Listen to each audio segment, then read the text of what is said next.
87% of those you love are likely to be affected by one or more of the chronic diseases or major illnesses Health Partners charities represent.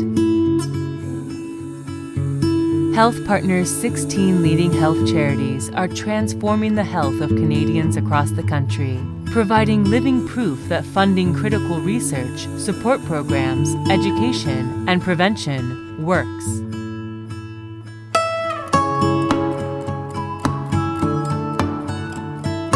It's like when I'm walking, my feet get going faster than the rest of me, and I do some face plants. So if you can't hear me, just ask me to repeat, and I'll try my best. For those of you who've had the misfortune to listen to me speak before, I offer my sincere condolences. But you can only speak to your manager and organizing committee, and I warn you, I come cheap, so it'll be difficult to replace me. Excuse me for a minute, I just had to do that. That is truly, utterly amazing. If you've seen a video, if everybody's seen the Health Partners video, that was a miracle that I still don't get over. I look at it all the time. And thank you for that. And Warren thanks you, and you'll hear about Warren in a minute. I'll get back to that later if you don't mind. Okay, maybe I should say I've not seen it. Hopefully you not only notice the difference in my physical abilities, you notice the difference, profound difference for the better. Here you're sitting before you is a true wonder of modern medicine, a Parkinson's patient, in which the tremors disappeared. It doesn't happen. Not all Parkinson's patients have tremors. I certainly did, as you can see from the video. Thanks to deep brain stimulation surgery performed by Dr. Mojan Hode in Toronto in October last year, I regained a major part of my life back. I see a few of the men I had lost back when I said stimulation. Sorry guys, I meant deep brain stimulation surgery, not deep stimulation surgery. Although I go for that too, but anyway.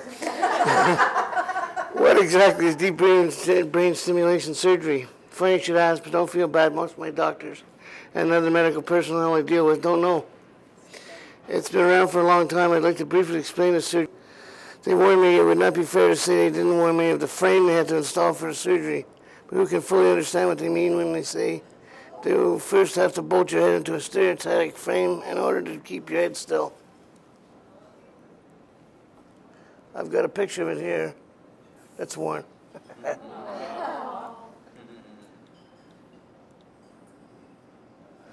Anybody wants to take a look at that? They have to do that so that they can find the right spots in your brain. That's hooked into a big wheel that has like a wheel of fortune. You spin it and you get one ear, and they turn that one on and whatever. I don't know what to do, but they do a great job at it. It's put into this big wheel, and literally it has like a sextant. It has marks all over it, and they don't know what they're doing with it. Bolt they did, meaning they inserted 4 large screws into the frame, placed in my head, injected 4 squirts of freezing Novocaine into my scalp, and proceeded to turn the screws clockwise, righty-tighty, lefty-loosey, until each was embedded through the skin and into my skull. Past the clinic, there wasn't sweat dripping down my forehead. When the frame was in place, I had to wait while the neurosurgeons prepped for surgery. And the nurse was truly interested in seeing what they were going to do, but after a short while, she was having trouble watching, and had to retreat behind the curtain while I kept insisting the freezing had taken one of the screw holes. Well, the surgical fellow kept insisting it had taken. Whose head was bolted in anyway? She was ready to jump on his back by the time he was finished. I almost lost it at this point. We have to test him. This was the fun part. I remember looking at my right hand and watching the tremor go from, I can't make it shake like it did, to that. It's difficult to explain. Then they increased the power until I thought my face was going to melt off. Literally, my whole face went strange, and I thought, oh man, turn that off. If I gotta walk around like this for the sake of not shaking, I'll shake. This repeated on the left side, and then they released me from the cursor. Both sides was. Yeah. They released me from the cursor frame and trundled me off to my room to recover. At this point, the wires are left sticking at the top of your head prior to connecting them to the regulator. You can see I've got the 2 antlers, and then they're hooked up to wires here. And they go down my neck, and they thread them underneath the skin. As you can see, if you look at the back of my head, and they come out of my neck, and then under the regulator. But anyways, at this point the wires were just sticking out the top of my head prior to connecting to the regulator. They intended to implant in a day and a half. Thinking it may be fun, I signed up for an experiment. I had nothing else to do where the attached leads were hooked up to an external computer. I don't know if they were going to play video games in my head or what, but I kept falling asleep, so they returned me to my room. I wasn't a good candidate for that. And not the video games anyway. They implanted the regulator on the Wednesday and buried the wires. They threw me out on Thursday with advice I might want to stay in Toronto until Friday, just in case something went wrong. They just drilled holes in my head. When I turned off the power in the generator, my shaking became a thing of the past. 2 weeks and 2 tweaks later, we took the train to Brantford and picked up Katie, our daughter-in-law, and Warren, our grandson. Now, you must remember I'd never met Warren. And prior to this, I was afraid, worried, not just capable of holding him.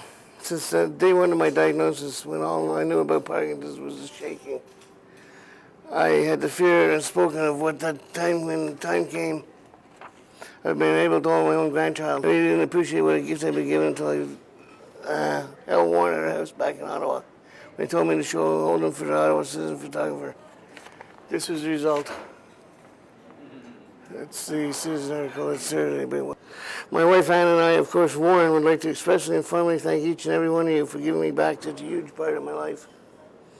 For if it were not for the efforts of you and people like you who work selflessly, day in and day out to maximize donations, arrange for volunteers and direct funds, DBS might still be somewhere in the drawing board, not being used as state-of-the-art technology.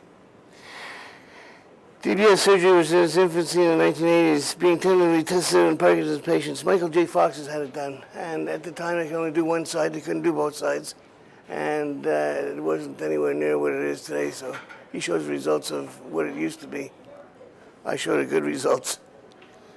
It has evolved into a highly successful procedure for Parkinson's patients, but it's also used to treat chronic pain, depression, even Alzheimer's, and as far as I know, only in Canada. The 13th patient diagnosed with anorexia nervosa was recently successfully treated in Toronto by the same team that I was treated by. So next time you wonder if it's all worth it, really, I humbly ask that you think of me and how I feel about what you do. Because without a doubt in my mind, and Warren's mind, and Anna's mind, we are living proof. Thank you. That's it.